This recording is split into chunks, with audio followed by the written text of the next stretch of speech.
Welcome. So today we're going to be looking at extensions in Chrome.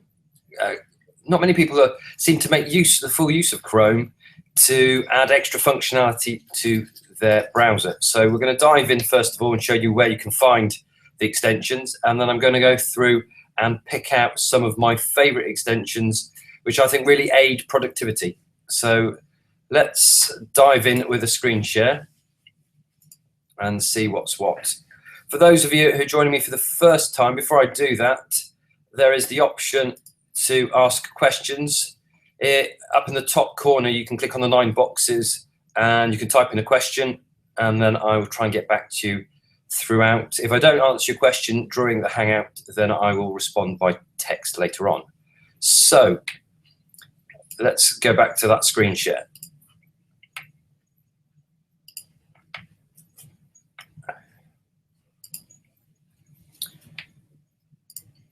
So to access the extensions, you go via the Chrome Web Store. You can access that by clicking on the apps up here and then choosing Web Store. You can just Google Chrome Web Store. So you can search for apps, games, and extensions. So most of the ones I'm going to look at today are going to focus on extensions. So let's make a start. So the first one I'm going to look at is all to do with, well, there's two, but the first one to look at is all about how to ease the reading of text on a web page. A lot of us, as part of our research for lessons we're preparing, or if we're students, we spend a lot of time looking at articles on web, and there's usually distractions. We usually have adverts, we have other elements that are appearing, and what these two extensions do is they allow you to customize the web page and focus just on the text, and you can also alter the appearance of the text both in size and color. So let's look for our first one. So you search for it, and the one we're going to look at is Evernote Clearly. I'm sure many of you are familiar with Evernote and the facilities and services that offers. Clearly, what it does is, so having found your extension, you click Add to Chrome. You approve that you want to add it to Chrome, and what you find is it appears up here to the right of the address bar. So if I go to a website, I'll go to my own website.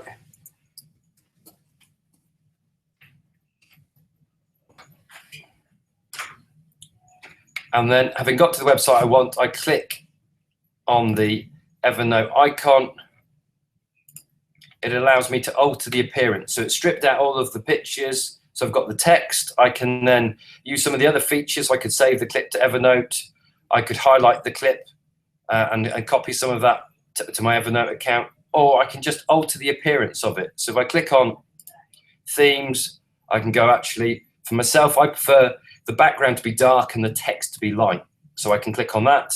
I also find it easier to have the text slightly bigger. So you can alter the appearance of it. You can also alter the font style as well.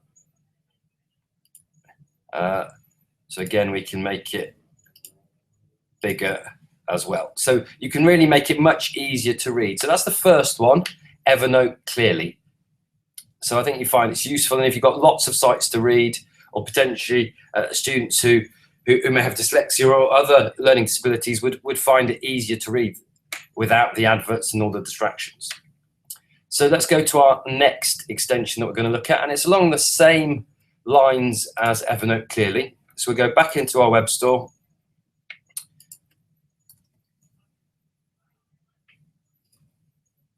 And we'll search for that one, and this one's Readability. So we'll hit Add to Chrome, and exactly the same thing, adding the extension again.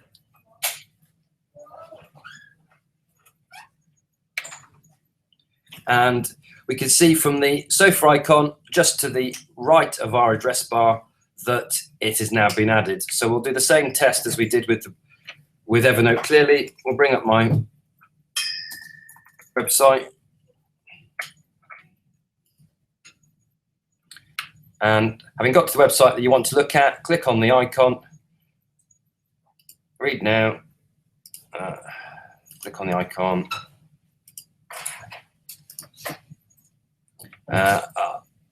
ask it to render it.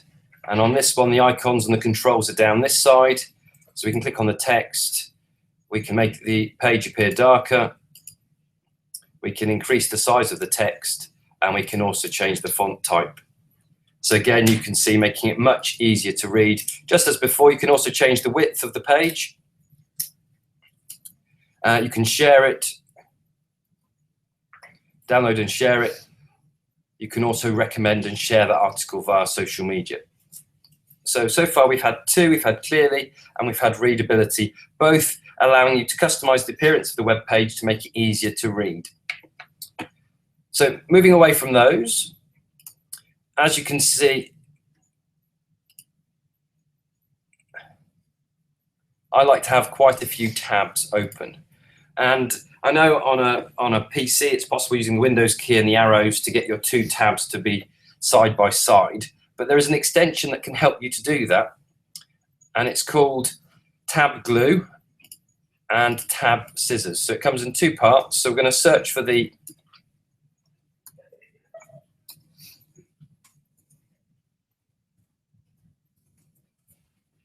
Tab Scissors first. Same process we're all familiar with now because we've run through it a few times. We click Add to Chrome, Add Extension. We'll know that the extension is successful because it will appear to the right of the address bar.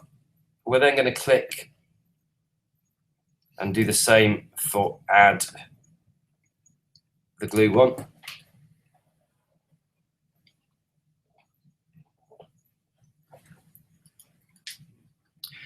Now they've both been added, I can show you how they work. So what you do is you want to split the page. So it could be that you're doing some feedback. So you want to have the assignment that you're marking on one side, and you want to have the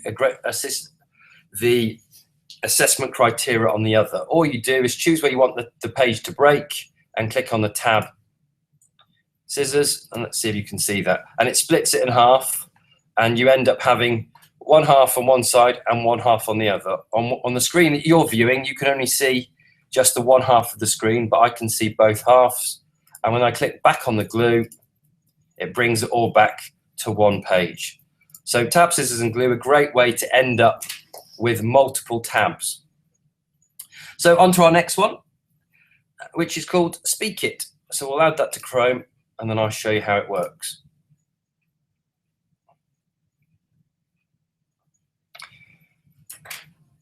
So as well as adding the icon in this one, you have some settings that you can do.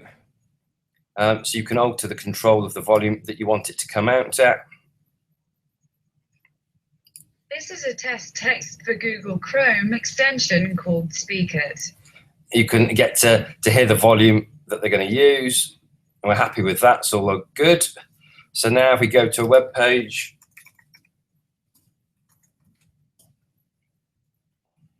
I might as well use my website again.